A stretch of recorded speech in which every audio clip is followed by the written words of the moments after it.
श्रद्धे जी के चरणों में प्रणाम, श्रद्धे भाई जी के चरणों में प्रणाम, श्रद्धे स्वामी महाराज के चरणों में प्रणाम, आप सभी को प्रणाम। नारायण।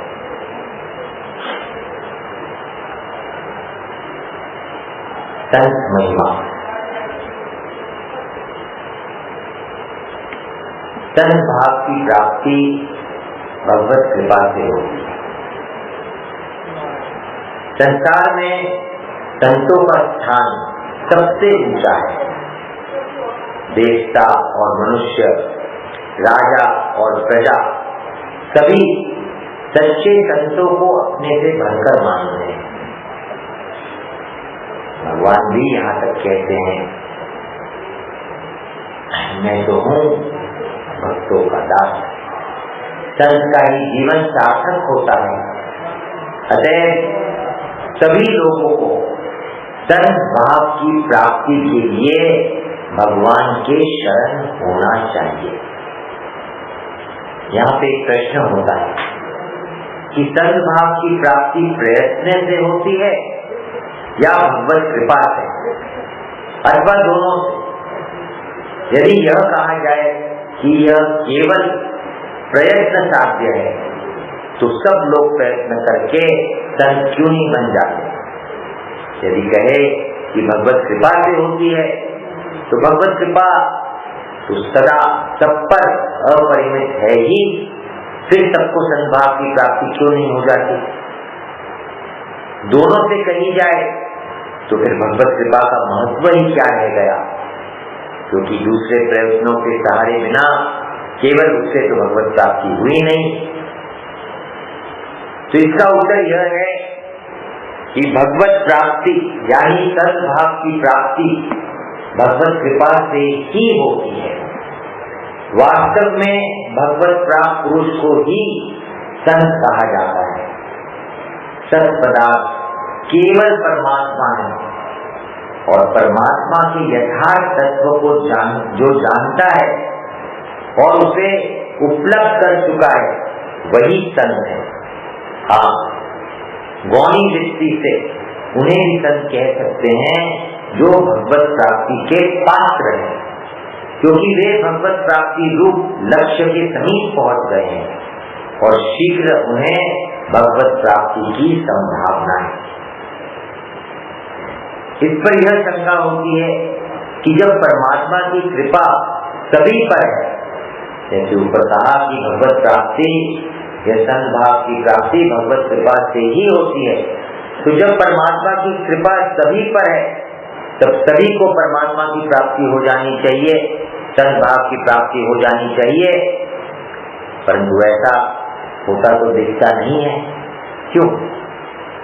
इसका उत्तर यह है कि यदि परमात्मा की प्राप्ति की तीव्र चाह हो और भगवत कृपा में पूर्ण विश्वास श्रद्धा हो, तो सभी को प्राप्ति हो सकती है। संत बहुत बार कहते हैं, स्वामी जी बहुत बार कहते हैं, तेरे करे होए कर ले। परिश्रम करके अगर भगवत प्राप्ति कोई कर सकता है तो कर लो भैया, कृपा साध्य है भाई, कृपा साध्य है। पर वो कृपा फलीभूत कब होती है? जब परमात्मा की प्राप्ति की तीव्र इच्छा हो। परमात्मा की प्राप्ति की तीव्र इच्छा का अर्थ क्या है? उसके अलावा दूसरी कोई भी इच्छा न हो और भगवत कृपा में पूर्ण विश्वास हो, तो सभी को प्राप्ति हो सकती है। परंतु परमात्मा की प्राप्ति चाहते ही कितने मनुष्य हैं तथा परमात्मा की कृपा पर विश्वास ही कितने करते हैं। जो चाहते हैं और जिनका विश्वास है, उन्हें प्राप्ति होती ही है, निस्संदेह बात है। यदि यह कहा जाए कि परमात्मा की प्राप्ति तो सभी चाहते हैं, ये बात बिल्कुल झूठी है, ठीक नहीं है। ऐसी चाह वास्तविक चाह नहीं है। कहने को तो हम सब कहते हैं कि परमात्मा की प्राप्ति चाहते हैं। स्वामी जी का वो सत्संग याद आ रहा है। प्रार्थना में स्वामी जी ने प्रश्न किया कि आप चाहते क्या हैं? अपनी वास्तविक चाहना क्या है वो तो बताइए। हर तरह का उत्तर आता है। जीवन मुक्ति चाहते हैं, भगवत प्राप्ति चाहते हैं, कल्याण चाहते हैं, ऐसा सुख चाहते हैं जहाँ दुख नहीं है, सुख और दुख के से ऊपर उठना चाहते हैं, सुख और दुख से रहित आनंद जो है उस आनंद की प्राप्ति को चाहते हैं। हर तरह का उत्तर आता है। स्वामी जी कोई भी उत्तर से संतुष्ट नहीं होते, कसौटी लगाते हैं, प्रश्न करते हैं। अगर आप जीवन मुक्ति चाहते हैं, कल्याण चाहते हैं, तो क्या ऐसा कोई काम नहीं करते जिसमें कल्याण में बाधक हो? अगर करते हैं तो फिर कल्याण कहाँ चाहते हैं? रुपए का लोभ है, रुपए कमाना चाहते हैं, तो क्या ऐसा कोई काम करेंगे जिसमें रुपए का नुकसान हो? तो अगर कल्याण चाहते हैं तो ऐसा कोई काम क्या कर सकते हैं? भगवत प्राप्ति चाहते हैं तो क्या ऐसा कोई काम कर सकते हैं जो भगवत प्राप्ति के मार्ग में बाधक हो? नहीं कर सकते। अगर एक उद्देश्य बन गया है तो फिर संसार की अनुकूलता में क्या राजी होते हैं? होते हैं। क्या प्रतिकूलता में दुखी होते हैं? होते हैं। तो फिर एक उद्देश्य नहीं बना है। अभी तक परमात्मा प्राप्ति वास्तव में चाहते ही नहीं। अगर चाहते तो राजी नाराज, सुखी दुखी हो ही नहीं सकते। तो अभी तक एक उद्देश्य वास्तव में चाहना है ही नहीं। लगन लगन सब कोई कहे, लगन कहावे सोए, नारायण जिस लगन में तन मन दीजे खोए। प्राप्ति हुई नहीं है, क्या हम चैन से बैठे हुए हैं कि नहीं? बेचैनी कब होती है? जब कि भौतिक वस्तु, सांसारिक आवश्यकता, रोटी, अन्न, जल, कपड़ा, रहने को नहीं मिल रहा है, कोई संसारिक प्रतिकूलता आती है तो बेचैनी होती है। भगवान अभी तक नहीं मिले तो क्या बेचैनी हुई है? बिल्कुल नहीं हुई है। तो अभी तक वास्तविक चाह नहीं है, केवल कहने मात्र को हम कह रहे हैं कि भगवान की हम प्राप्ति चाहते हैं। हम देखते हैं जिसको धन की चाह है वह धन के लिए सब कुछ करने तथा इधर सबका त्याग करने को तैयार हो जाता है। इसी प्रकार की भगवान की प्राप्ति की तीव्र चाह कितने को है? धन तो चाहने पर भी प्रारब्ध में होता है तभी मिलता है, प्रारब्ध में अगर नहीं होता तो नहीं मिलता। परंतु भगवान तो चाहने पर अवश्य मिलते ही हैं, क्योंकि भगवान धन की भांति जड़ नहीं है। जड़ धन हमारी चाह के बदले में वैसी चाह नहीं कर सकता, परंतु भगवान तो जो उनको चाहता है उसको स्वयं भगवान भी चाहते हैं। ये यथावान प्रपद्यन्ते तान् तथैव भजाम्यहम्। ये निश्चित सत्य है कि भगवान की चाह कभी निष्फल नहीं होती, वह अमोघ होती है। हम चलते हैं एक पग, भगवान चलते हैं 100 कोस। अतएव भगवान की चाहना से बिना ही प्रयत्न किए भक्त की चाह अपने आप पूर्ण हो जाती है। पर इतना स्मरण रखना चाहिए कि भक्त के चाहने पर ही भगवान उसे चाहते हैं। भगवान की चाहने पर वो चाहना तो अवश्य पूर्ण होती है, पर भगवान कब चाहते हैं? जब भक्त चाहता है, जब हम चाहते हैं। यदि यह कहे कि भक्त के बिना चाहे भी तो भगवान चाह सकते हैं, भक्त के बिना चाहे भगवान क्यों नहीं चाहते? तो इसका उत्तर ये है कि भगवान में वस्तुतः चाह है ही नहीं। भक्त की चाह से ही उनमें चाह पैदा होती है। इस पर यह शंका है कि जब भक्त की चाह से ही भगवान में चाह होकर भगवान मिलते हैं, तब केवल भगवत कृपा की प्रधानता कैसे रही? चाह भी तो एक प्रयत्न ही है। तो इसका उत्तर यह है कि भगवान को प्राप्त करने की इच्छा मात्र को प्रयत्न नहीं कहा जा सकता।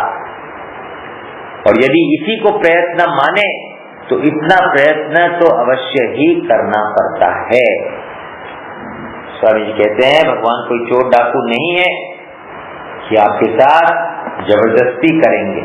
और चाहना भी वास्तव में अपनी भगवान की चाहना की बात नहीं है, हमने उल्टी चाहना कर रखी है, संसार की चाहना कर रखी है।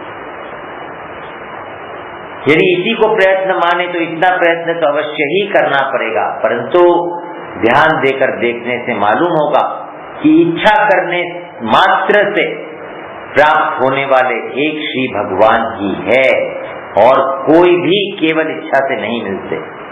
दुनिया में लोग नाना प्रकार के पदार्थों की इच्छा करते हैं, परंतु इच्छा करने से ही उन्हें कुछ नहीं मिलता।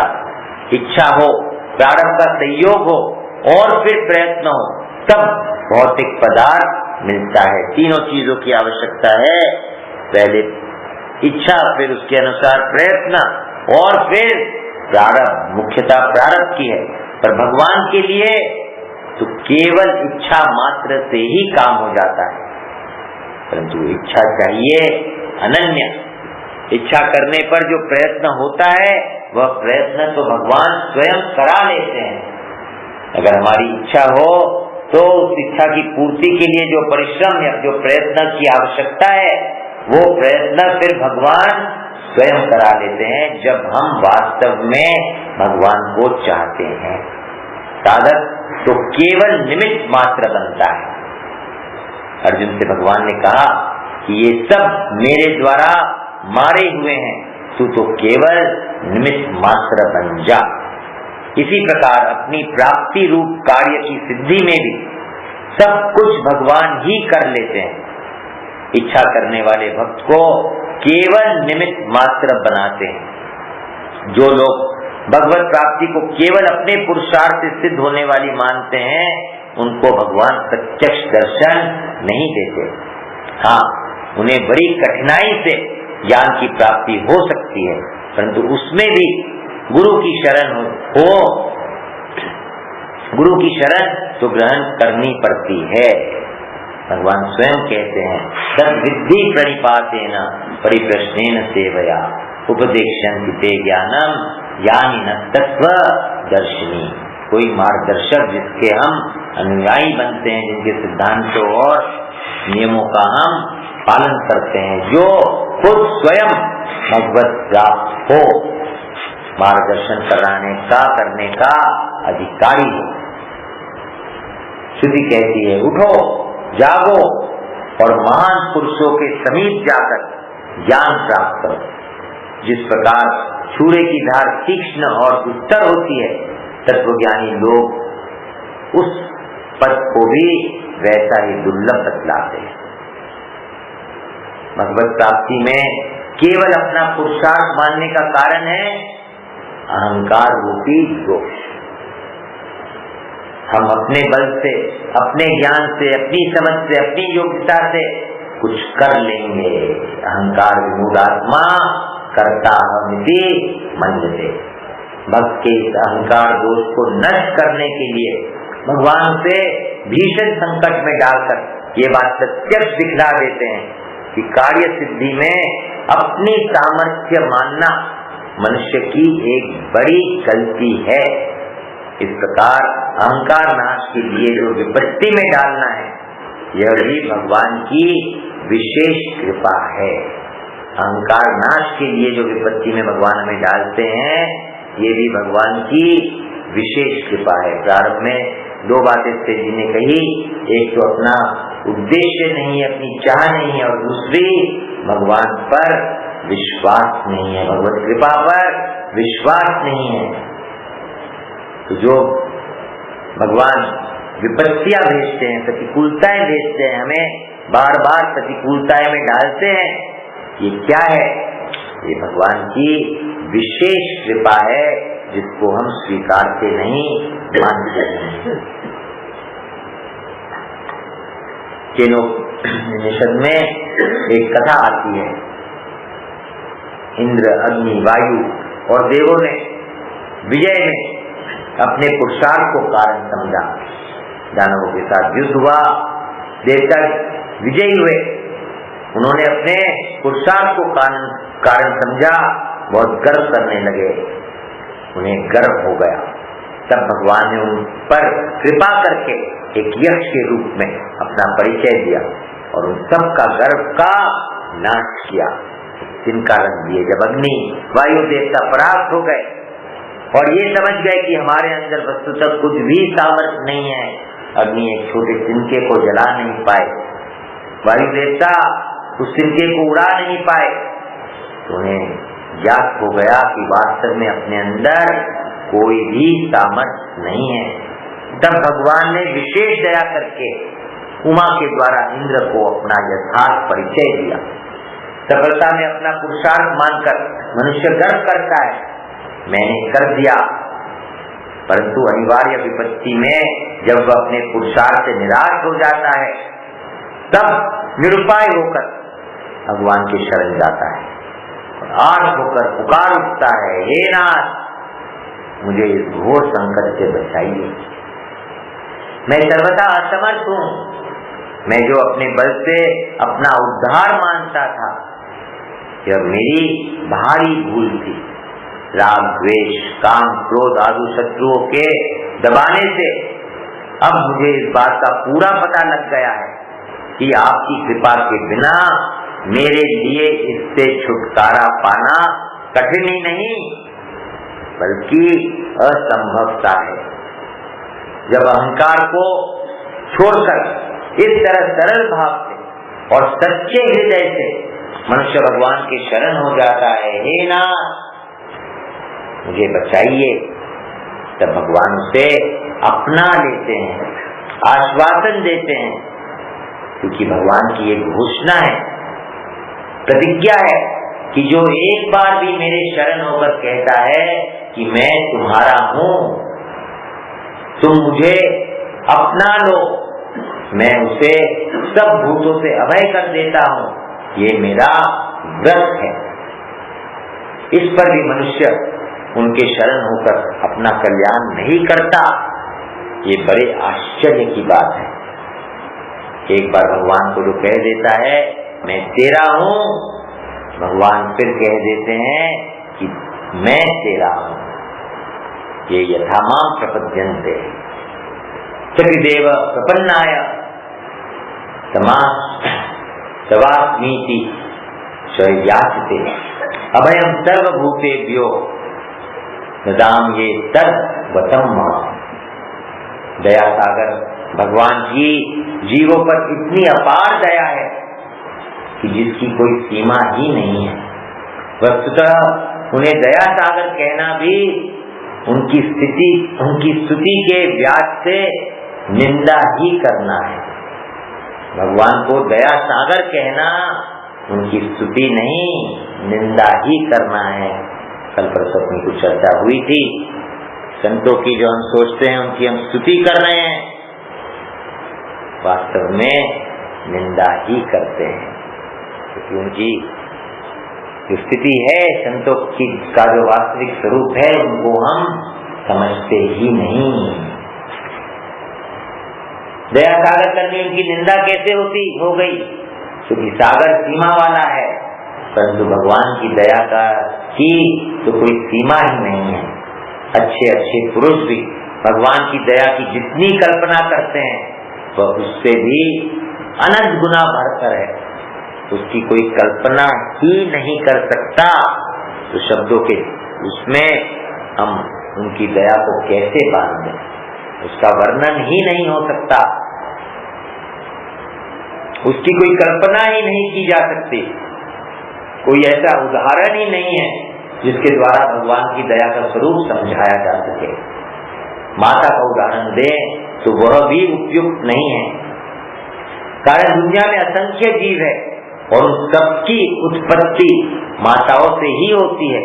उन सारी माताओं के हृदय में अपने पुत्रों पर जो दया या स्नेह है वह सब मिलकर भी उन दया सागर की, इस बात को ठीक से सुनिए, ध्यान दीजिए, उन सारी माताओं के हृदयों में जो अपने पुत्र के ऊपर, पुत्र पर जो दया है, प्रेम है, स्नेह है, वह सब मिलकर भी उन दया सागर की दया के एक बूंद के बराबर भी नहीं है।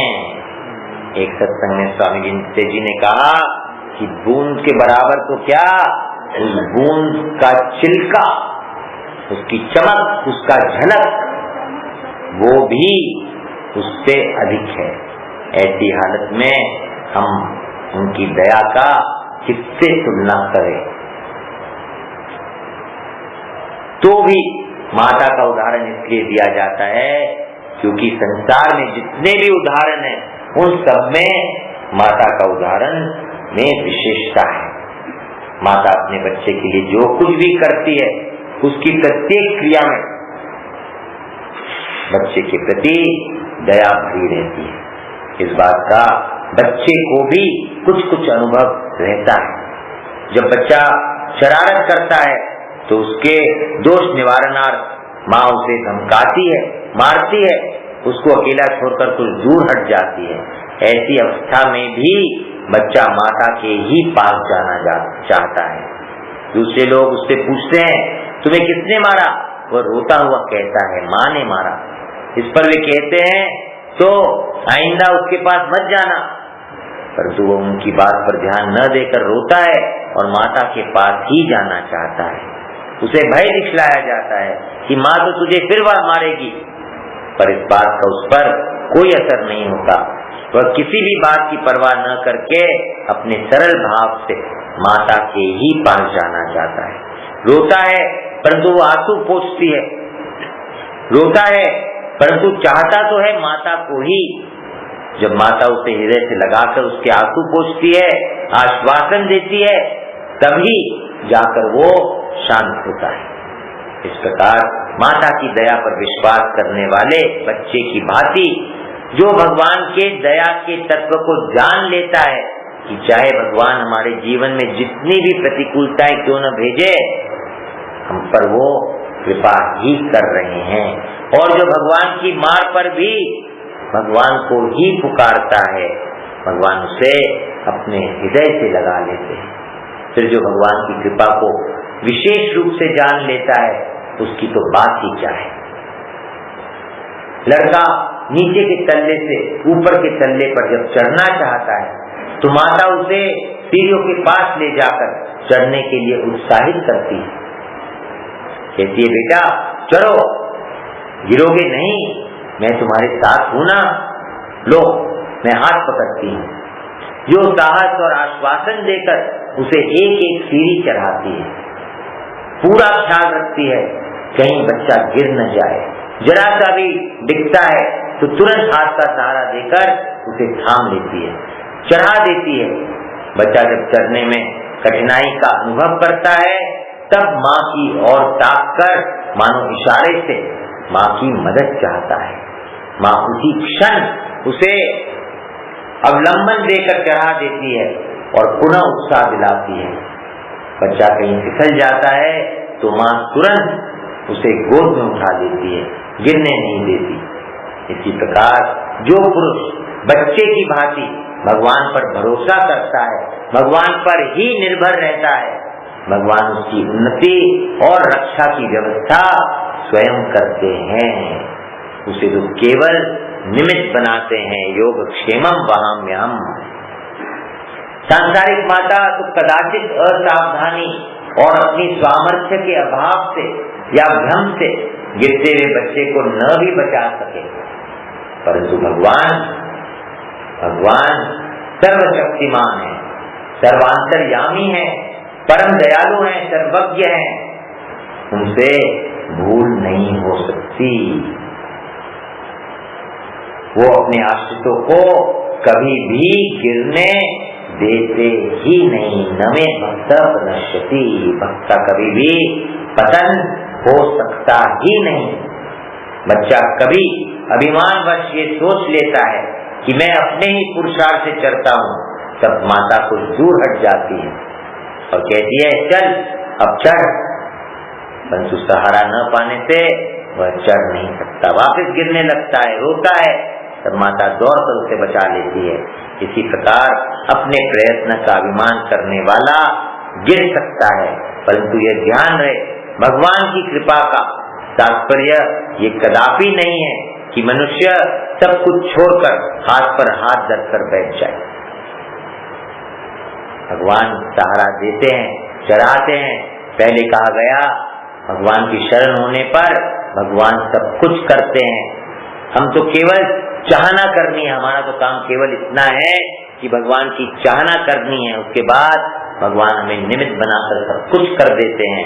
परंतु यहाँ पे सेठ जी कह रहे हैं ये ध्यान रहे भगवान की ये कृपा का तात्पर्य यह कदापि नहीं है कि मनुष्य सब कुछ छोड़कर हाथ पर हाथ धरकर बैठ जाए, कुछ भी न करे।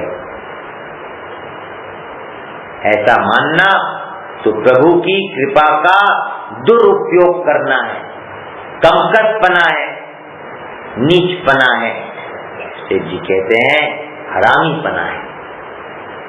जब माता बच्चे को ऊपर चढ़ाती है तब सारा कार्य माता ही करती है, परंतु बच्चे को क्या करना है? बच्चे को माता के आज्ञा के अनुसार चेष्टा तो करनी ही पड़ती है। बच्चे को माता के आज्ञा के अनुसार चेष्टा तो करनी ही पड़ती है। जो बच्चा माँ के इच्छा अनुसार चेष्टा नहीं करता या उससे विपरीत करता है, उसको माता उसके हितार्थ डराती है, धमकाती है और कभी कभी मारती भी है। इस मार में भी माँ के हृदय का प्यार ही भरा रहता है, यह भी उसकी परम दयालुता है। इसी प्रकार भगवान भी दया परवश होकर समय समय पर हमको चेतावनी देते हैं। मतलब यह कि जैसे बच्चा अपने को और अपनी सारी क्रियाओं को माता के प्रति सौंप कर मातृपरायण होता है, इसी प्रकार हमें भी अपने आप को और अपनी सारी क्रियाओं को परमात्मा के हाथों में सौंप कर उनके चरणों में पड़ जाना चाहिए। हे नाथ, मैं केवल आपका ही हूँ, मैं केवल आपकी ही शरण हूँ। इस प्रकार बच्चे की तरह परम श्रद्धा और विश्वास के साथ जो अपने आप को परमात्मा की गोद में सौंप देता है, वही पुरुष परमात्मा की कृपा का इच्छुक और पात्र समझा जाता है। सारांश यह है कि परमात्मा की प्राप्ति परमात्मा की दया से ही होती है।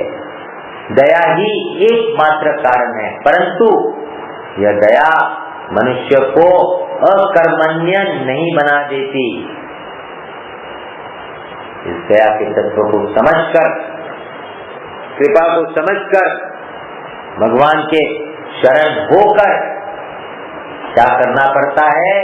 भगवान की आज्ञा के अनुसार प्रत्येक क्रिया करनी पड़ती है। जैसे आज स्वामी जी की प्रार्थना में भी स्वामी जी ने भी यही बताई कि हम भगवान के हैं, मूल में हमता को बदलना ही है और मूल में हमता को बदलने से फिर भगवान की आज्ञा के विरुद्ध काम हो नहीं सकता।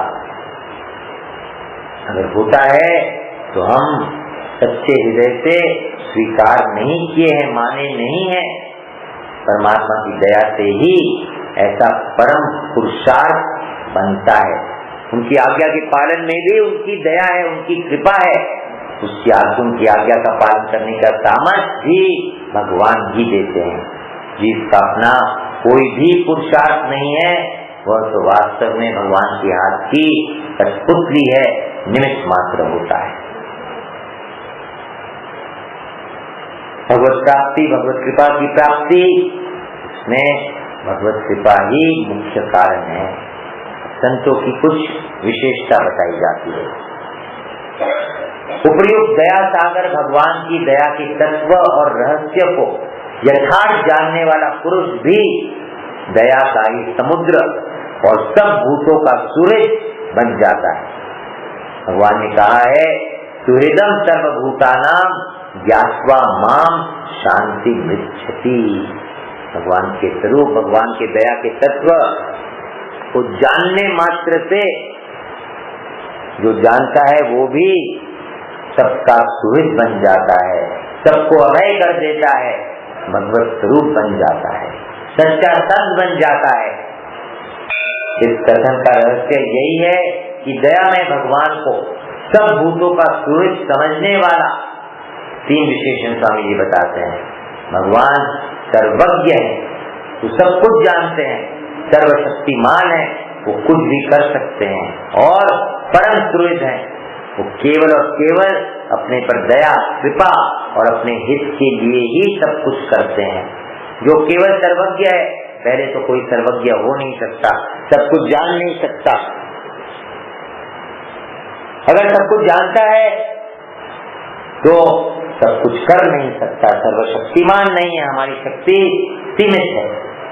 और जो कर सकता है वो भी परम सुहृद, बिल्कुल सच्चा निष्कामी होना बहुत कठिन है, सच्चा निष्कामी मिलना बहुत कठिन है। इसलिए जो साधक, जो मनुष्य भगवान को सर्वज्ञ, सर्वशक्तिमान, परम सुहृद जान लेता है, उसके जीवन से दुख सदा के लिए मिट जाता है।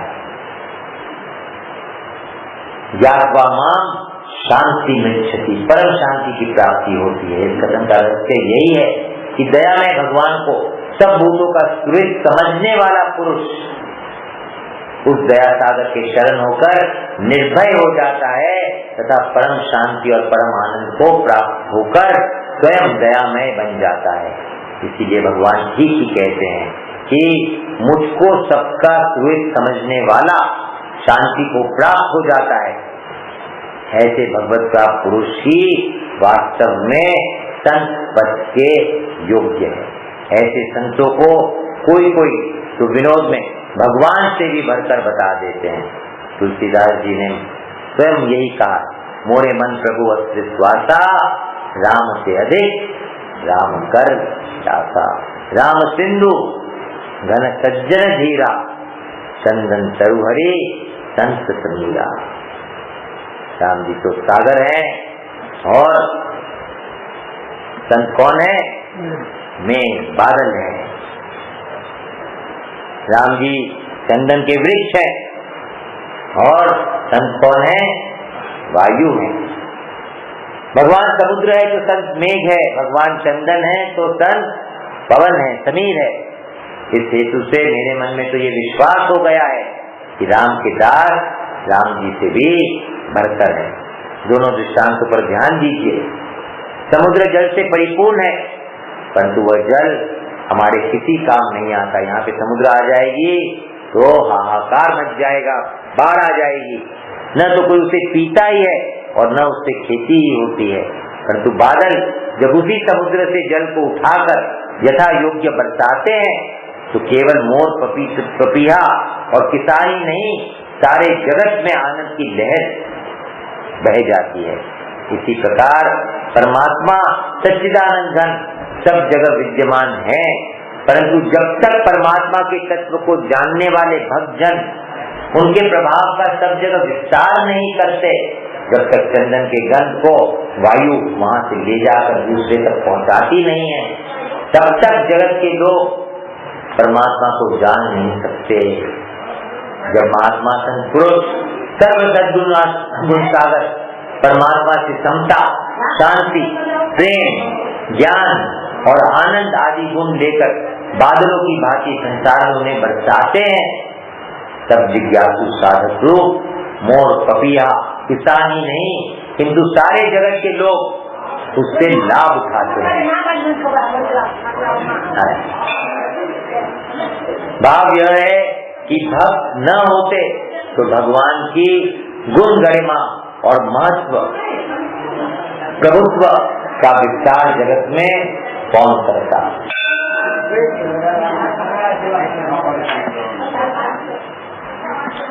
हम ये भक्त की बात बताते हैं। भक्त बड़ी लंबी ऊंची टोपी पहनता था। तो भगवान ने एक बार आके कहा उससे, बड़ा मिजाज कर रखा है, तेरी टोपी मुझे दे।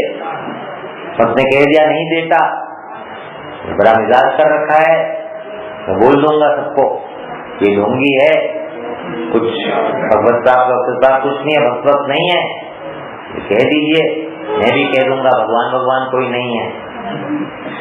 आपकी दुकान मेरे से ही चलती है। इसलिए भक्त नहीं होते तो भगवान को जानते कैसे। भाई जी ने सेठ जी से कहा कि भगवान का प्रचार तो भगवान करेंगे, हमारे में कहाँ योग्यता, हमारे में कहाँ क्षमता कि हम भगवान का प्रचार करें। सेठ जी ने कहा नहीं, भगवान के प्रचार का काम भगवान का नहीं है, भगवान के प्रचार का काम भक्तों का है।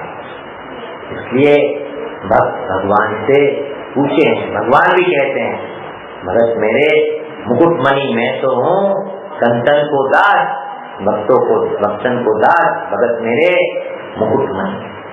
दूसरी बात यह है चंदन के दृष्टांत में, जैसे सुगंध चंदन में ही है, परंतु यदि वायु उस सुगंध को वहन करके अन्य वृक्षों तक नहीं ले जाता तो चंदन की गंध चंदन में ही रह जाती।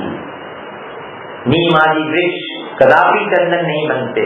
इसी प्रकार भक्तगण यदि भगवान की महिमा का विस्तार नहीं करते तो दुर्गुणी दुराचारी मनुष्य भगवान के गुण और प्रेम को पाकर सद्गुणी सदाचारी कैसे बनते? नहीं बनते। इसीलिए भी संतों का दर्जा भगवान से भी बढ़कर है। संत जगत के सारे जीवों में समता, शांति, प्रेम, ज्ञान और आनंद का विस्तार करके सबको भगवान के सदृश बना देना चाहते हैं। संतों की दया, उन महात्माओं में कठोरता, वैर और द्वेष का तो नाम ही नहीं रहता। वे इतने दयालु होते हैं कि दूसरे के दुख को देखकर उनका हृदय पिघल जाता है। वे दूसरे के हित को ही अपना हित समझते हैं। उन पुरुषों में विशुद्ध दया होती है। जो दया कायरता, ममता, लज्जा, स्वार्थ और भय आदि के कारण की जाती है वह शुद्ध नहीं है। जो दया कायरता, ममता, लज्जा, स्वार्थ और भय आदि के कारण की जाती है वह शुद्ध दया नहीं है। जैसे भगवान की अहेतु की दया समस्त जीवों पर है, इसी प्रकार महापुरुषों की अहेतु की दया सब पर होती है। उनकी कोई कितनी ही बुराई क्यों न करे, बदला लेने की इच्छा तो उनके हृदय में होती ही नहीं। कहीं बदला लेने की किसी भी क्रिया देखी जाती है तो वह भी उसके दुर्गुणों को हटाकर उसे विशुद्ध करने के लिए ही होती है। इस क्रिया में भी उनकी दया ही छिपी रहती है। जैसे माता पिता, गुरुजन बच्चे के सुधार के लिए स्नेहपूर्ण हृदय से उसे दंड देते हैं, डांटते हैं, कभी कभी मार भी सकते हैं। इसी प्रकार संतों में भी कभी कभी ऐसी क्रियाएं होती है, परंतु इसमें भी परम हित भरा रहता है, दूसरे का हित ही भरा रहता है। वे संत करुणा के भंडार होते हैं। जो कोई उनके समीप जाता है वह मानो दया के सागर में गोते लगाता है। उन पुरुषों के दर्शन, भाषण, स्पर्श और चिंतन मात्र से भी मनुष्य उनके दया भाव को देखकर मुक्त हो जाता है। वे जिस मार्ग से निकलते हैं, मेघ की जो दया की वर्षा करते हुए निकलते हैं, प्रेम की वर्षा करते हुए निकलते हैं। मेघ सब समय और सब जगह नहीं बरसता, परंतु संत तो सदा सर्वदा सर्वत्र बरसते ही रहते हैं। उनके दर्शन से, भाषण से, चिंतन से, स्पर्श से सारे जीव पवित्र हो जाते हैं। उनके चरण जहाँ टिकते हैं वह भूमि पावन हो जाती है। स्वामी जी बहुत बार कहते हैं, जिस गांव में अनेक वर्षों से कोई संत नहीं गए, उस गांव शमशान जैसा दिखने लगता है, बिल्कुल शमशान जैसा बन जाता है। उनके चरणों के स्पर्श से की हुई रस स्वयं पवित्र हो जाती है। केवल स्वयं पवित्र नहीं, दूसरों को पवित्र करने वाली बन जाती है। उनके द्वारा देखे हुए, चिंतन किए हुए, स्पर्श किए हुए पदार्थ भी पवित्र हो जाते हैं। फिर उनके कुल की विशेषता, उन्हें जन्म देने वाले माता पिता की तो बात ही क्या है। ऐसे महापुरुष जिस देश में जन्मते हैं और जहाँ पे शांत होते हैं, वे देश तीर्थ माने जाते हैं। आज तक जितने तीर्थ बने हैं वे सब परमेश्वर या परमेश्वर के भक्तों के निमित्त से ही बने हैं।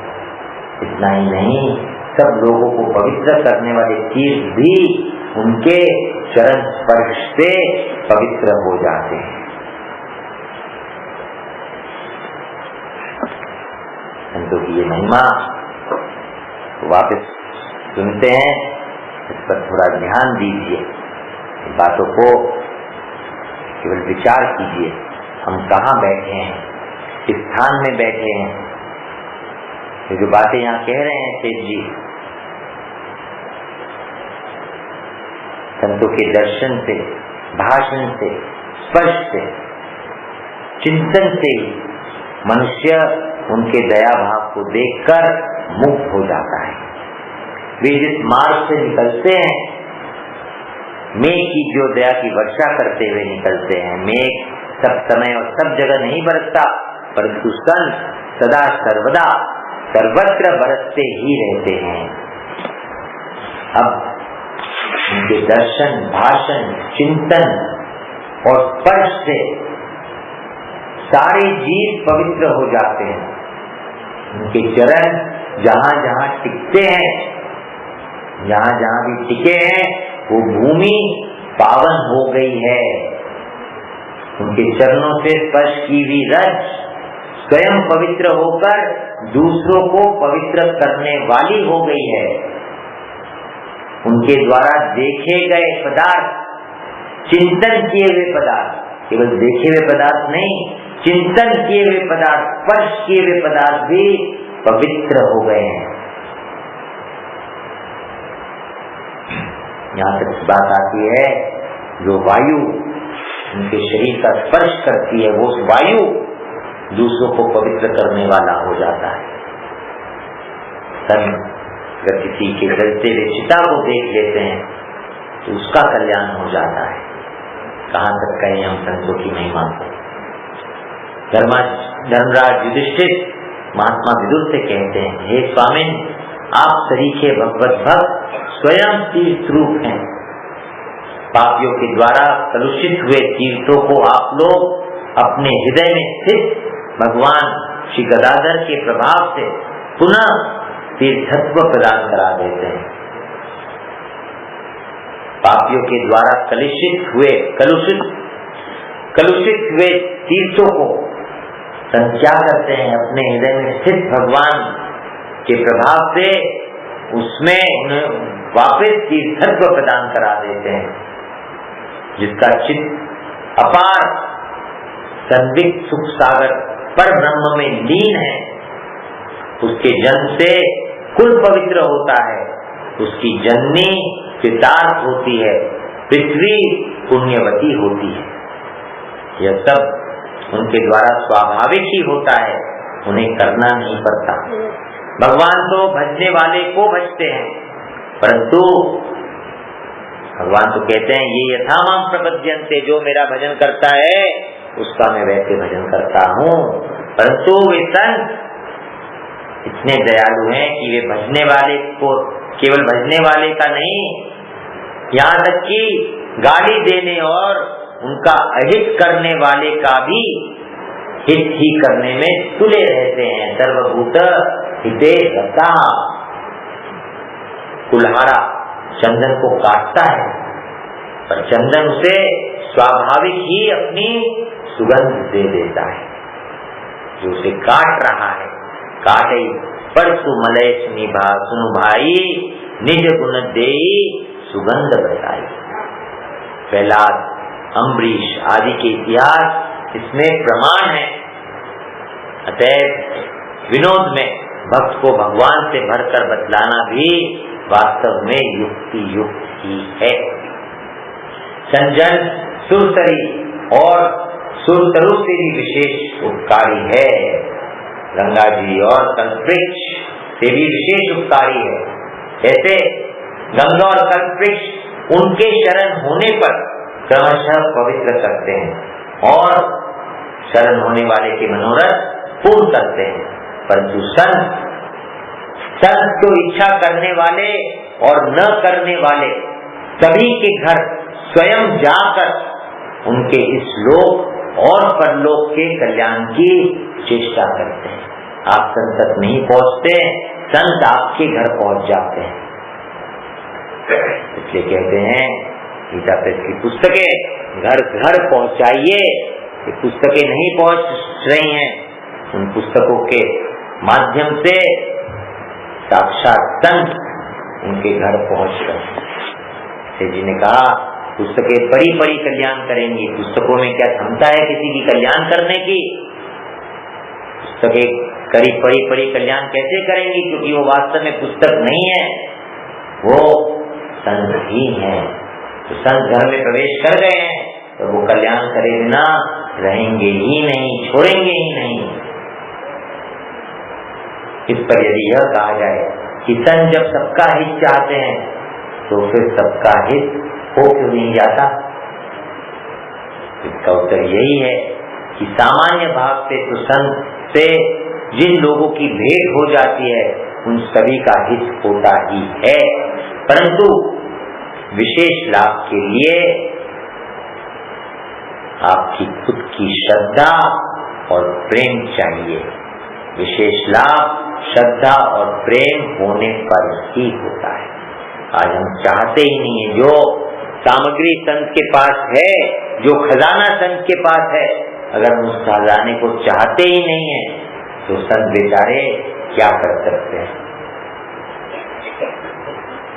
परंतु विशेष लाभ तो श्रद्धा और प्रेम से होता है। यदि यह कहा जाए कि वो इस जबरदस्ती सबका हित क्यों नहीं कर देते, तो इसका उत्तर यह है कि जबरदस्ती कोई किसी का परम हित नहीं कर सकता।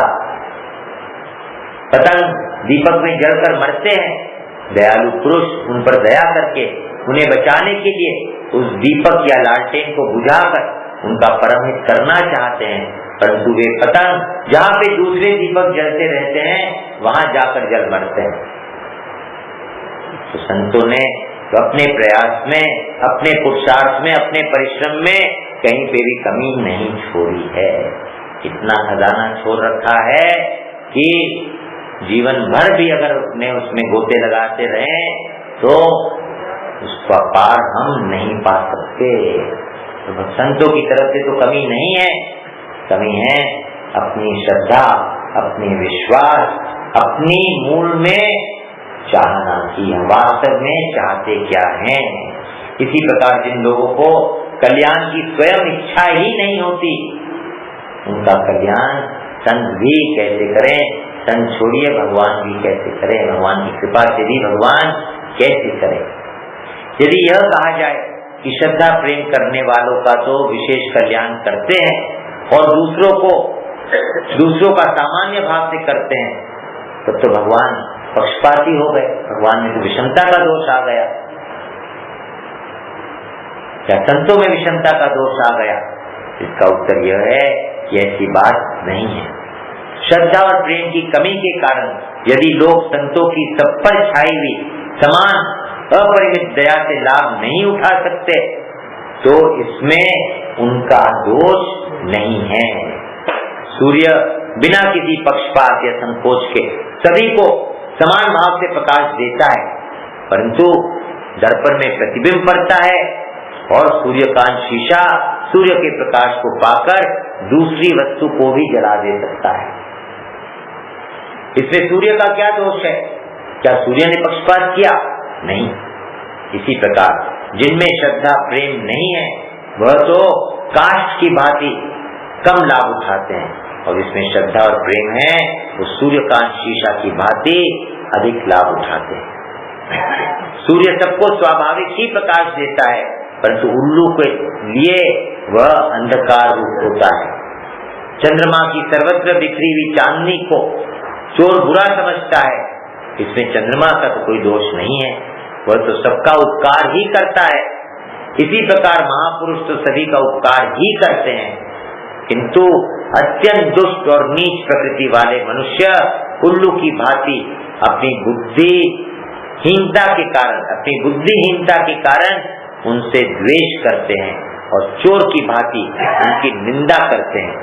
इसमें संतों का, भगवान का क्या दोष? बारिश होता है गुलाब के फूल में भी और कांटेदार वृक्ष में भी समान रूप से वर्षा होती है। वृष्टि तो हो रही है, कृपा बरस रही है, पर हम कमरे में बैठे हैं तो क्या बरसात का दोष है? नहीं।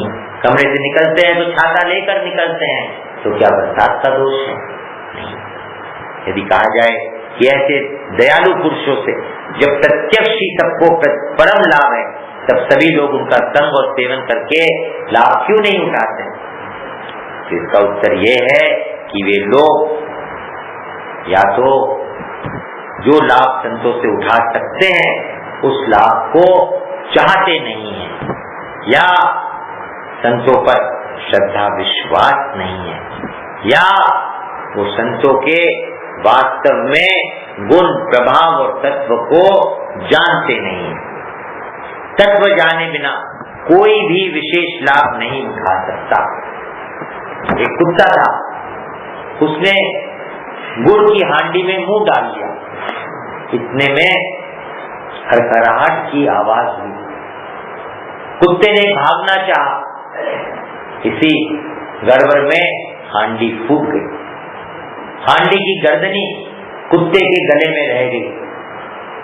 कुत्ते को कष्ट पाते देखकर एक दयालु मनुष्य हाथ में लाठी लेकर कुत्ते के पीछे दौड़ा कि लाठी से हांडी की गर्दनी को तोड़ दी जाए तो कुत्ता कष्ट से छूट जाएगा। अब कुत्ता क्या समझ रहा है कि कुत्ते ने अपने पीछे लाठी लिए दौड़ते हुए मनुष्य के असली उद्देश्य को न समझकर यह समझा कि ये तो मुझे मारने को दौड़ रहा है, और वो और जोर से दूर भागने लगा। वह और भी जोर से भागा और उसका कष्ट दूर नहीं हो सका। इसी प्रकार दृष्टांत किसके लिए दिया गया? हमने भी क्या किया? विषय भोगों में, विषय भोग रूपी गुड़ की हांडी में मुंह लगाए और खड़खड़ाहट हुई, गड़बड़ हुई, हांडी फूट गई। उसकी गर्दनी हमारे गले में है, उसके संस्कार, उसमें सुख की भावना, सुख की आसक्ति, संसार की आशा वो हमारे गले में पड़ी हुई है। उसको तोड़ने के लिए संत लाठी लेकर हमारे पीछे पड़े हुए हैं, और हम क्या कर रहे हैं? महापुरुषों से भाग रहे हैं। महापुरुषों के तत्व को न समझकर उनकी क्रिया में भी विपरीत भावना करके उससे लाभ नहीं उठा सक रहे हैं। ये बहुत लंबा है, कल आगे बढ़ाने का विचार है।